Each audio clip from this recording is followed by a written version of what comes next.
Dude, just messing around. You look at me and you're like, why so dark? You're a disabled foster kid. You've got it all. Let's talk about the new DCEU.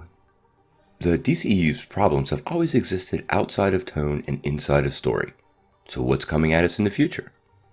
In this video, we're going to look at how the DC movie universe got here, what changes appear to be on the horizon, how they are likely to manifest, and what this new DCEU may actually look like.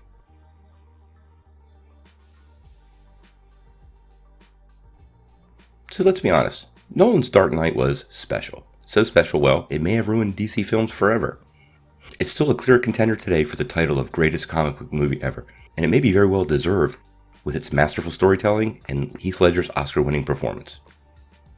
Although DC's always been the darker of the big two comic universes, it's painfully clear that poorly executed darkness within the current DCEU franchise has not sat well with audiences or critics. The Dark Knight Trilogy did not knock it out of the park because it brought fans to a gritty, realistic superhero world never before seen.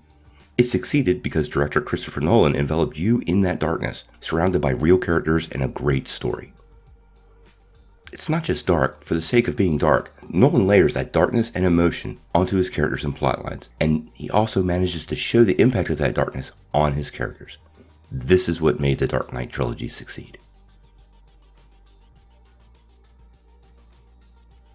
Unfortunately, the DCEU began their new franchise focused on tone, not story. That dark tone featured in Nolan's trilogy proved so successful that they just had to emulate it.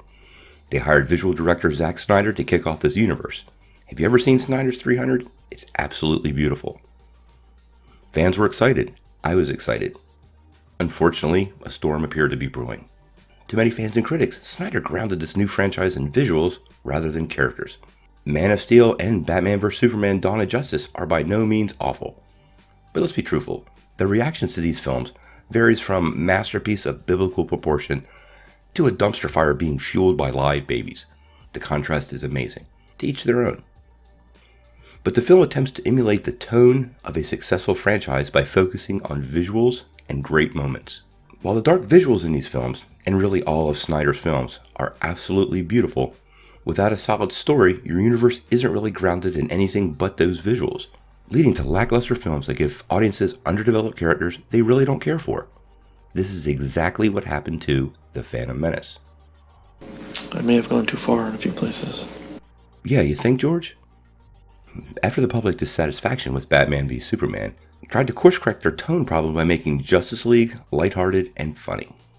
Unfortunately, this tonal shift did not change the public's opinion of the DCEU because Justice League faced the same issues that plagued Batman vs Superman. Instead of focusing on an engaging story or compelling villain, they focused on lightening up the tone because Marvel films are funny, right?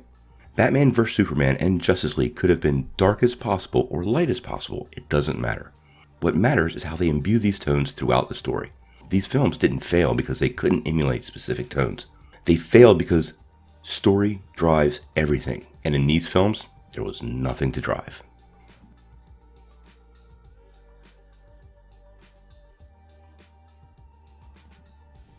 Shazam represents the next step in the evolution of the DCEU superhero movie franchise, at least according to producer Peter Safran.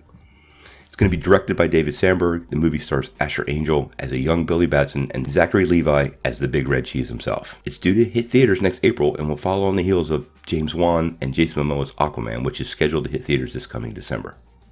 Shazam is much more important to this new face of the DCEU. You can still feel and taste some of the existing tone lingering in the Aquaman trailers, and the reimagining, as cool as Momoa is in it, does reflect that tone a bit. It's not the blonde angel-faced classic Aquaman, but a grizzled, tough, barbarian-like guy who we all know is going to have a harpoon in his hand in the near future. He does, despite the magic I think James Wan is going to pull off, have Snyder's dark overtones pretty much built in. Not much is known about the plot of Shazam just yet, other than it's based on the New 52. It was rumored early in pre-production that Dwayne Johnson's Black Adam was slated to appear in the movie, but things officially changed and the DC villain is now set to be introduced in his own film. Based on the marketing so far, it's clear that Warner Brothers and New Line are taking a different approach with Shazam, and fashioning the film as a lighter, family-oriented adventure. Safran, for his part, thinks this is the perfect way to evolve the DCEU as a whole. He added, you have Wonder Woman and then Aquaman is another big step. And then comes Shazam. All different movies, but all have a unique tone that moves away from the darkness of the prior DC movies. This is a huge statement. Tonal changes that lean into the given character are exactly how Marvel draws viewers in, by matching the right character to the right overall tone and of course story to make a perfect cocktail of complementary ingredients that just taste right. These tonal changes will not sit very well with the release of Snyder Cut fans at all. Everyone has the right to like what they like, and I support that. In reality, it really doesn't matter what we do or don't like. It matters what's making money. Most of Snyder's films have had a so-so return on investment for WB. If we really want to keep seeing our DC heroes on the screen, they have to make money. And making money means connecting with more fans, not just a hardcore, dedicated base. You can't alienate that base. That's where the love comes from. But everyone needs to understand that WB is not a non-profit organization.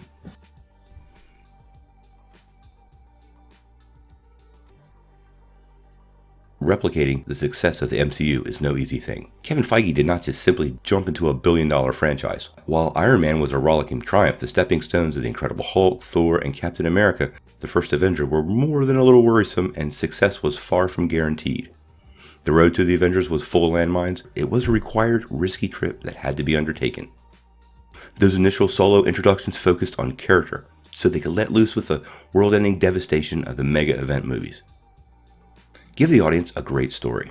The source material lays out classic, archetypical connections these characters have with their audience. Their pain, history, and triumph is important, but the story that brings those events together is bigger than it all.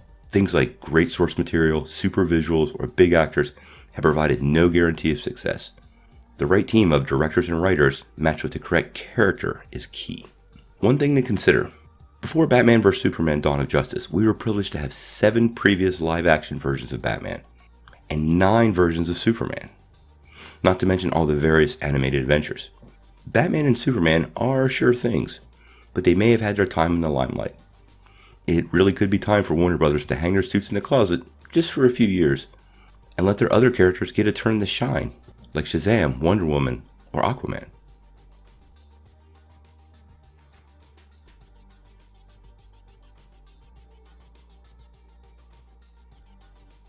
Dark and gritty may have always been DC's things. When dark and gritty eclipses story and characters, your recipe for success is clouded.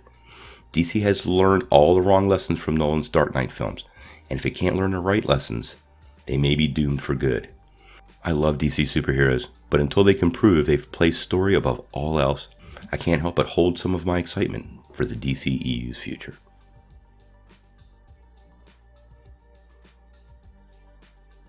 What do you guys think? Is this the course correction DC needs, or do they need one at all? Let me know in the comments below. If you like this video, make sure you press like, click subscribe, and if you don't ring that bell, you won't get any updates.